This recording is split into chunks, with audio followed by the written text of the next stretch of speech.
기도하겠습니다. 하나님이여, 주의 인자하심이 어찌 그리 보배로우신지요. 사람들이 주의 날개 그늘 아래에 피하나이다. 아멘. 사랑의 하나님 아버지, 풍성한 가을을 주신 하나님께 감사 찬송을 올려드립니다. 온갖 오곡백과가 무르익는 계절에 우리의 믿음의 열매, 삶의 열매가 맺히게 하시고 주님을 기쁘시게 해드리는 열매로 가득하게 하옵소서. 우리의 삶을 지켜주시고 우리의 미래를 지켜주시는 하나님을 기대합니다. 하나님께 맡기는 인생이 되게 하여 주시옵소서. 우리가 하나님의 말씀을 붙잡고 믿음으로 살아서 하나님을 본받는 자들이 되기를 소망합니다. 아직도 하나님을 의지하지 못하고 순종하지 못했던 부분이 있다면 결단하고 순종케 하옵소서. 이제는 내 자신의 나약한 모습, 부끄러운 모습까지 다 알고 용서하시는 주님 앞에 맡기게 하옵소서. 물질적인 부분, 자녀 양육과 교육의 문제, 직장의 문제, 생계의 문제, 자녀와 학업의 문제, 부모님과 형제 자매와 이웃과의 어려운 일들, 건강의 문제, 모든 문제의 해답이 하나님의 말씀에 순종하는 자세에 있음을 깨닫게 하시고 과감하게 주님께 맡기고 주님께 주권을 내어드리는 신앙인들이 되게 하여 주시옵소서. 우리 교회에 큰 복을 허락하시고 모든 성도들이 사랑으로 하나 되고 믿음으로 강건케 하시며 육체가 건강하고 범사에 주님께서 주시는 형통함으로 가득할 수 있게 하옵소서. 오늘 말씀을 주시는 하나님의 은혜 기대하고 소망합니다. 함께하여 주시옵소서. 우리 구주 예수님의 이름으로 간절히 기도합니다. 아멘. 하나님의 말씀 함께 보겠습니다. 하나님의 말씀 에베소서 5장 1절과 2절 말씀을 함께 보겠습니다. 하나님 말씀 에베소서 5장 1절과 2절입니다. 그러므로 사랑을 받는 자녀같이 너희는 하나님을 본받는 자가 되고 그리스도께서 너희를 사랑하신 것 같이 너희도 사랑 가운데서 행하라. 그는 우리를 위하여 자신을 버리사 향기로운 제물과 희생 제물로 하나님께 드리셨느니라. 아멘. 오늘 수요예배를 드리는 모든 가정에 하나님의 은혜와 사랑이 충만하시기를 주의 이름으로 축원합니다. 일본에는 오래된 우동집이 많다고 합니다. 그런 우동집들 중에서도 100년은 넘어야 오래되었다고 말할 만합니다. 그런데 그런 집에서는 집안 대대로 내려오는 국물의 비법, 면발의 비법 이런 것들이 있다고 합니다. 유럽에도 그런 집들이 많이 있는데요. 집안 대대로 가문 대대로 내려오고 있는 어떤 기술을 가지고 빵을 만들거나 각종 기구를 만들거나 또 구두나 가방, 악기 이런 것들을 만드는 집들이 있습니다. 그런 집들은 다른 가게들이 다른 회사가 흉내낼 수 없는 그런 자기들만의 비법, 노하우를 가지고 있는 것입니다. 그런 집들의 최고 가장이라 할 수 있는 마이스터라고 부르는 그런 사람들은 자기만의 비법, 자기만의 가문의 비법을 다른 사람에게 알려주지 않습니다. 그래서 자기 아들 중에서 소질이 있고 가문의 기업을 이어받을 만한 그런 이 헌신된 아들에게 이 비법을 물려주게 됩니다.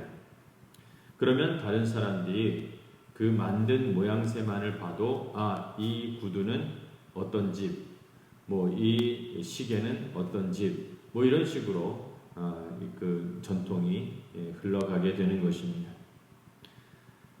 맛집도 마찬가지로 우동집도 이 비법으로 만든 이 우동을 먹기만 해도 어느 집 우동이구나 또 빵도 마찬가지로 어느 집 빵이구나, 이 집은 다르다, 이 집은 명품이다, 이런 인정을 하게 되는 것입니다. 그런데 드물게 아들이 없는 경우에는 양 아들을 입양한다든지 아니면 사위에게 맡기다든지 해서 그 비법을 전수해 주는 경우가 있습니다.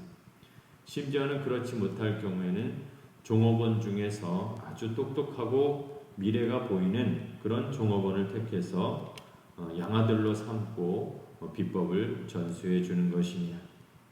우리나라에서도 이런 노하우가 쌓이고 있는 집들이 있다는 이야기를 들었습니다. 어떤 집은 고약을 만드는데 이 아들, 딸, 사위들이 한의대를 졸업해서 한의사가 되어서 이 고약 만드는 비법을 유지하고 있다고 합니다. 전통 고약을 만드는데 아주 그것이 유명해서 사람들에게 오랫동안 사랑받고 있다고 합니다. 또 어떤 집은 돼지고기 보쌈으로 성공했는데 이 보쌈의 핵심은 김치에 있습니다. 그래서 김치를 담글 때는 문을 꼭 잠가 놓고 다른 종업원들 보지 못하게 하고 부부만 김치를 버무리는데 종류만 한 40가지 되는 그런 재료가 들어가서 양념을 버무린다고 합니다. 우리 예수 믿는 사람들이 예수님을 믿으면서 크게 오해하는 한 가지가 있습니다. 그것은 바로 하나님이 왜 우리를 구원하셨는가, 이 구원의 목적에 관한 것입니다.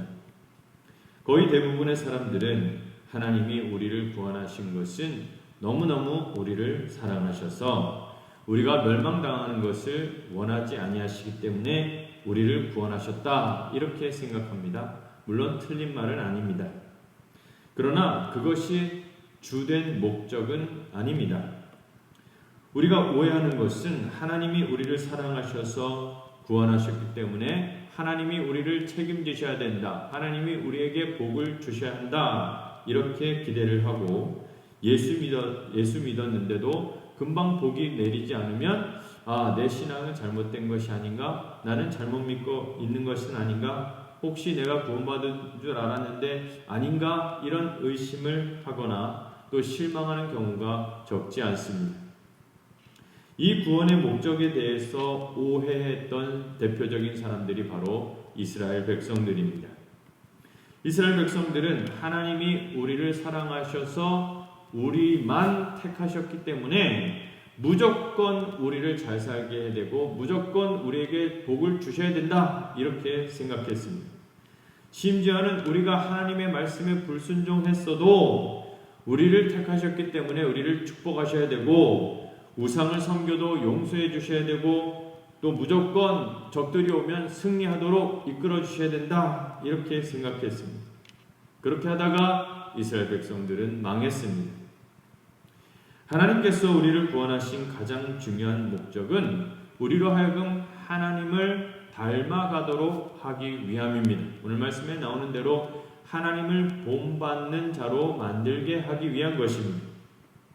우리를 구원하신 목적은 우리가 이 세상에서 성공해서 높은 자리에 올라가는 것도 아니고 돈을 많이 벌어서 부자가 되는 것도 아닙니다. 그것은 하나님과 상관이 없습니다. 우리가 부자가 된다고 하나님께 영광이 되고 가난하다고 해서 하나님의 영광이 깎이게 되고 그런 것이 절대 아닙니다.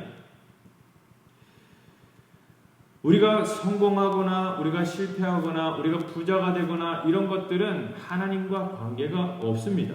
하나님은 우리가 하나님을 닮아가도록 하기 위해서 우리를 구원하신 것입니다. 우리는 이것을 잊지 말아야 됩니다. 그래서 하나님을 닮아가는데 이 비법이 있습니다. 노하우가 있습니다. 하나님만 가지고 계신 비법, 노하우라 할 수 있겠습니다. 그것을 우리가 물려받아서 그 비법을 배우고 그 비법을 활용해서 우리가 하나님을 나타내도록, 하나님 나라의 능력을 나타내도록 우리를 이끄시는 것입니다. 그래서 우리로 하나님을 닮아가고 하나님의 능력을 나타내는 삶을 살아가도록 우리를 구원하신 것입니다. 만약 그렇게 우리가 살 수만 있다면 우리는 성공적인 삶을 살아가는 것입니다. 부자가 되지 않아도 유명해지지 않는다 할지라도 교회가 크지 않아도 성공적인 삶을 살아가는 것입니다. 그런데 우리는 혈기가 있고 우리의 성품도 온전치 못하고 우리는 성질도 고약한데 어떻게 하나님을 닮아갈 수 있을까요? 하나님께서는 무조건 의무적으로 하나님처럼 살아라 이렇게 말씀하시지는 아니하셨습니다. 하나님은 먼저 우리를 충분히 사랑해 주시고 그 사랑받은 대로 살면 된다고 말씀하여 주셨습니다. 그래서 우리에게 중요한 것은 하나님의 사랑을 많이 받는 것입니다. 그 하나님의 사랑을 많이 받은 대로 사랑하면서 살아가면 성공적인 삶을 살게 되는 것입니다. 하나님께서는 우리에게 높은 자리를 주시거나 부자로 만들어 주시기 전에 먼저 우리를 사랑하여 주셨습니다. 그리고 난 뒤에 하나님을 본받으라, 하나님을 닮아가는 삶을 살라고 우리에게 요구하신 것입니다. 그래서 오늘 말씀 1절 말씀을 보면 그러므로 사랑을 받는 자녀같이 너희는 하나님을 본받는 자가 되고 이렇게 말씀하셨습니다. 그러니까 하나님의 사랑 없이 하나님을 본받는 것은 불가능한 것입니다. 하나님의 사랑을 받지 못하면 우리는 온전하게 살 수 없습니다. 하나님의 사랑을 받지 못하면 그냥 이 세상에서 이 세상 사람처럼 살거나 정신병자처럼 살아갈 수밖에 없는 것입니다. 하나님의 사랑을 받지 못하면 그런 빈 상태로 공허한 상태로 살 수밖에 없습니다. 이것은 전혀 준비되지도 않은 거지에게 왕자의 옷을 입히고 귀족의 옷을 입힌다고 해서 왕자나 귀족이 되는 것은 아닌 것입니다. 그래서 하나님은 우리를 먼저 사랑해 주셨습니다. 우리가 부자라서 사랑해 주신 것이 아닙니다. 우리가 유명해서 사랑해 주신 것이 아닙니다. 인기가 많고 외모가 빛나서 사랑해 주신 것이 아니라 우리가 죄인 되었을 때에, 우리가 죄인이었을 때에 아무도 관심 가져주지 않는 초라한 모습이었을 때에 우리를 받아주시고 있는 모습 그대로 우리를 사랑해 주신 것입니다. 그래서 하나님이 우리를 사랑하시기 위해서 하신 것은 가장 사랑하시는 아들 독생자 예수 그리스도를 십자가에서 죽이신 것입니다. 하나님은 그렇게 우리를 사랑해 주셨습니다. 우리가 하나님의 자녀로 당당하게 살아갈 수 있는 이유는 하나님 아버지가 주신 사랑 때문입니다. 먼저 우리를 사랑해 주시고 우리를 당당하게 만드신 이후에 그리고 나서 하나님을 본받는 자가 되라고 말씀하여 주신 것입니다. 그렇다면 어떻게 하는 것이 하나님을 본받는가 하는 것입니다. 하나님은 눈에 보이지 않습니다. 하나님이 눈에 보인다면 하나님을 졸졸 따라다니면서 배우겠는데 하나님은 눈에 보이지 않습니다. 눈에 보이지 않는 하나님을 어떻게 우리가 본받을 수 있겠습니까? 예를 들어서 어떤 큰 회사의 말단 경비 직원이 회사의 경영 총책임자인 회장의 눈에 띄게 되었습니다. 여차저차 해가지고 어떤 일이 벌어졌겠죠. 그러다 그 말단 직원이 어느 날 갑자기 회장의 사위가 되고 그리고 상무가 되고 부사장이 되었다고 한번 생각해 보십시다. 그 사람이 어떻게 갑자기 말단 경비직이었다가 갑자기 어떻게 부사장이나 이런 큰 직무를 감당할 수 있겠습니까? 네, 쉽지 않습니다. 다른 상무들, 이사들 따라다니면서 골프 치고 술 마시고 그러면서 흉내는 낼 수 있을지언정 다른 사람들은 그 모습을 보면서 속으로 다 비웃을 것입니다. 네가 하루아침에 회장 눈에 띄어서 올라오긴 했지만 우리는 너를 인정하지 않는다. 굉장히 우습게 여길 것입니다. 그 사람이 진짜 그 자리를 감당하려면 열심히 일을 하고 열심히 노력하고 열심히 공부해야 됩니다. 그래서 실력을 갖춰야 됩니다. 실력을 갖추고 성과를 내면 사람들의 인정을 받을 수 있는 것입니다. 야, 이 사람 우습게 봤더니 보통이 아니구나. 역시 회장님은 보는 눈이 있으시구나. 이렇게 인정하게 되는 것입니다. 우리는 하나님의 선택에 의해서 어느 날 갑자기 하나님의 자녀가 되었습니다. 예수님을 믿고 고백하는 순간 하나님의 자녀가 되었습니다. 그 전까지는 마귀의 종으로 마귀에게 이끌려 그냥 쫓겨다니면서 끌려다니면서 그런 불쌍한 볼품없는 인생을 살았습니다. 그러다 하나님을 만나고 어느 한순간 하나님의 자녀가 된 것입니다. 그렇다면 어떻게 하나님 자녀다운 그런 삶을 살아갈 수 있겠습니까? 어떻게 하면 하나님의 자녀다운 품위와 품격을 드러내고 그것을 유지하며 그 자리를 지킬 수 있을까요? 하나님은 눈에 보이지도 않고 또 우리는 혈기가 있습니다. 우리는 성격도 나쁘고 성질도 나쁩니다. 어떻게 하나님을 닮아갈 수 있을까요? 우리가 어떤 인자한 사람을 보면 야, 저 사람 천사 같다 이렇게 말합니다. 천사 같다는 소리를 들으려면 일단 성질을 부려서는 안 됩니다. 화를 내서는 안 됩니다. 못된 말을 하면 천사 같을 수 없죠. 네, 쉽지 않습니다. 우리는 절대 하나님 닮아갈 수 없습니다. 하나님은 눈에 보이지 않고 우리는 성질 더럽고 혈기 부리고 무슨 재주로 하나님을 닮아갑니까? 그런데 하나님께서는 우리 보고 다 닮으라 이렇게 말씀하시지는 아니하셨습니다.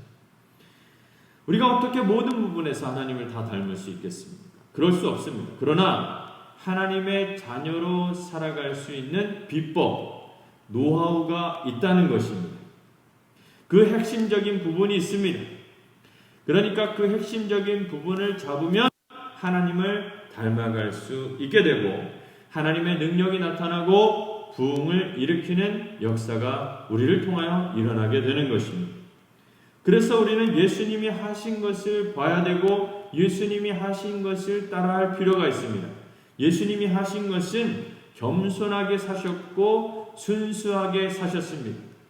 예수님은 나사렛에서 순수한 청년으로 사셨는데 하나님 나라의 비법을 알고 핵심을 잡으니까 하나님 아들의 모습이 나타나고 하나님 나라의 능력이 나타나는 삶을 살아가셨던 것입니다. 마찬가지로 하나님의 집에 노하우가 있습니다. 하나님의 집에 비법이 있습니다. 핵심이 있습니다. 이것을 잡으면 하나님의 능력이 나타나고 하나님 아들의 영광이 드러나게 되는 것입니다. 하나님의 집의 노하우, 하나님의 나라의 이 핵심을 예수님께서는 아셨고 그것을 잡으셨습니다. 그것은 바로 하나님의 말씀만 붙잡는 것입니다. 다른 것을 붙잡는 것이 아니라 하나님의 말씀만 붙잡는 것입니다. 이것이 비법입니다. 이것이 핵심입니다. 50년 넘은 100년 넘은 음식점을 보면 흉내낼 수 없는 노하우가 있습니다. 하나님의 집에도 비법이 있습니다. 그것은 하나님의 말씀만 붙잡고 그 말씀에 생명을 거는 것입니다. 목숨을 걸고 하나님의 말씀만 붙잡는 것입니다. 그 말씀을 가지고 사는 것이고 그 말씀을 붙들고 죽는 것입니다. 예수님께서 광야에서 40일을 기도하시면서 굶주리셨는데 마귀가 찾아왔습니다. 이 돌들로 떡을 만들어라. 이 돌들로 빵을 만들어서 맛있게 먹어라. 그때 예수님 뭐라고 하셨습니까? 사람이 떡으로만 살 것이 아니요 하나님의 입에서 나오는 말씀으로 살 것이라 이렇게 말씀하셨습니다. 예수님은 하나님의 말씀만 붙잡고 사셨습니다. 그 말씀을 붙잡고 죽으셨습니다. 하나님의 말씀대로 했습니다. 그 말씀대로 하니까 하나님의 능력이 나타나게 되었습니다. 하나님의 모습이 나타나고 하나님의 능력이 나타났습니다. 이것이 하나님 나라의 비법인 것입니다. 하나님의 집의 비법인 것입니다. 모세도 마찬가지입니다. 하나님의 말씀만 잡았더니 이 애굽에 10가지 재앙이 나타났습니다. 하나님의 말씀대로 했더니 광야에서 넉넉하게 살아갈 수 있었습니다. 하나님의 말씀만 붙들고 이스라엘을 광야로 나가게 할 때에 이 홍해가 갈라지는 기적이 일어났습니다. 반석에서 생수가 터졌습니다. 모세가 하나님의 말씀을 붙들었을 때에 이스라엘 백성들은 만나와 메추라기를 먹고 40년 동안 광야에서 생존할 수 있었던 것입니다. 오늘 교회가 안 믿는 사람들에게 욕을 많이 먹고 있습니다. 물론 그 욕이 맞는 부분들도 있고 또 교회를 잘 몰라서 교회를 교회를 오해해서 생기는 그런 일들도 있습니다. 교회가 잘못한 것도 있고 교회가 너무 커서 발생하는 그런 문제도 있는 것이 사실입니다. 그런데 그 배경을 핵심적으로 요약하자면 교회가 하나님의 맛을 내지 못하고 있다는 것입니다. 세상 사람들 보기에도 부끄러운 일을 행하고 있다는 것입니다. 세상의 법에도 끌려 들어갈 만한 그런 법에 적용이 되고 있다는 것입니다. 그 말은 하나님의 맛이 나지 않는다는 것입니다. 교회는 하나님의 맛이 나야 되는데 세상 맛이 나는 것입니다. 그래서 그것을 가지고 교회를 판단하는 것입니다. 왜 교회에서 하나님의 맛이 나지 않을까요? 그 비법을 모르기 때문인 것입니다. 우리는 하나님의 말씀만 붙잡아야 됩니다. 물론 세상에 좋은 것도 많습니다. 우리가 몰라서 그런 것이 아닙니다. 세상에 좋고 훌륭하고 화려한 것들 많습니다. 그런데 우리는 세상을 흉내내서는 안 됩니다. 세상의 비법을 따라해서는 안 됩니다. 세상의 성공 비법, 경영 비법 이런 것 흉내내서는 안 됩니다. 우리는 하나님의 비법만 가져야 하는 것입니다. 하나님의 비법은 하나님의 말씀만 붙잡는 것입니다. 이 말씀을 붙잡고 살고 이 말씀을 붙잡고 죽어야 되는 것입니다. 하나님의 말씀을 생명으로 여기고 하나님의 말씀만 붙잡으면 실력이 생기고 부흥의 역사가 나타나게 되어 있습니다. 이것이 하나님을 닮는 것이고 이것이 하나님을 본받는 것입니다. 예수님은 모든 것을 믿음만으로 하셨습니다. 예수님은 하나님의 아들이시지만 그럼에도 불구하고 무언가 선택을 하셔야만 하는 일들이 있었습니다. 어디를 가셔야 한다든지 누구를 만나야 된다든지 해야 하는지 포기해야 하는지 여러 가지 문제와 정황들이 있었습니다. 그때 예수님은 어떻게 하셨습니까? 다른 사람의 의견을 청취하고 제자들에게 어떻게 하면 좋겠느냐 물어보거나 또 자신의 정보를 또 그 세상의 정보를 모으거나 자신의 머리로 깊이 생각하거나 하지 아니하셨습니다. 예수님은 오직 기도하셨고 오직 믿음으로 행하셨던 것입니다. 예수님은 믿음으로 기도하시고 난 후에 선택하셨습니다. 예수님은 오직 하나님 아버지를 믿는 믿음으로 사셨고 행하셨습니다. 믿음으로 살고 믿음으로 죽으셨습니다. 말씀을 믿으셨고 그 말씀대로 행하셨고 죽으셨습니다. 그래서 예수님이 누가 물어보면 아버지는 나보다 크시다. 나는 아버지를 믿는다. 나는 오직 아버지의 뜻대로만 행한다. 나는 말을 할 때도 하나님 아버지의 뜻대로만 말하고 나는 아버지가 시키는 것만 한다. 이렇게 말씀하셨습니다. 오늘 많은 사람들은 미래에 대해서 굉장히 불안해하고 있습니다. 우리 사회는 어떻게 될까? 우리 집 경제 상황은 어떻게 될까? 내 자녀는 어떻게 될까? 내 부모는 어떻게 될까? 내 건강은 어떻게 될까? 내 육체적이고 정신적인 건강은 어떻게 할까? 늘 불안해하고 있습니다. 앞으로 이 나라가 어떻게 될까? 미국과 잘 살 수 있을까? 북한과 잘 지낼 수 있을까? 내 직장은 괜찮은가? 우리 회사는 앞으로 잘 버틸 수 있나? 땅값이 어떻게 되나? 집값은 어떻게 되나? 우리 애는 잘 자랄 수 있을까? 학교는 좋은 학교는 들어갈 수 있을까? 직장은 어떻게 하나? 부모님은 괜찮을까? 집세가 올라가거나 우리가 쫓겨나지는 않을까? 결혼을 못하면 어떻게 되나? 병이 생기면 어떻게 되나? 은퇴 후에는 뭘 먹고 사나? 불안합니다. 걱정이 많습니다. 그러나 예수님은 이 모든 것을 믿음으로 하라고 하십니다. 예수님은 모든 것을 믿음으로 하셨습니다. 오늘 사람들은 믿음으로 살지 않고 생각만 많이 하니까 걱정이 생기고 불안이 끊이지 않는 것입니다. 정신적인 고통을, 스트레스를 계속 겪습니다. 우리는 어차피 미래에 대해서 알 수 없습니다. 미래 모릅니다. 우리는 미래에 어떤 일이 벌어질지 아무도 알 수 없습니다. 그러나 우리는 믿어야 됩니다. 하나님을 믿어야 됩니다. 우리는 믿습니다. 하나님만 믿습니다. 하나님이 우리 아버지 되시고 우리에게 말씀을 주신 바대로 우리가 말씀 붙잡고 나아가면 우리의 미래를 열어주시고 책임져 주시고 제일 좋은 것을 주시겠다고 약속해 주셨습니다. 그래서 우리는 믿음을 가져야 됩니다. 우리는 당당함을 가져야 됩니다. 배짱을 가져야 됩니다. 하나님이 제일 좋은 것으로 주실 것을 믿고 앞으로 나아가야 됩니다. 그리고 우리는 제일 좋은 것을 달라고 해야 됩니다. 제일 좋은 것 주셔야 우리는 받을 것입니다. 모든 것을 믿음으로 살아가는 것입니다. 그래서 우리는 과거를 돌아보면서 후회할 필요가 없습니다. 과거를 물리려고 그렇게 생각하는 사람 많습니다.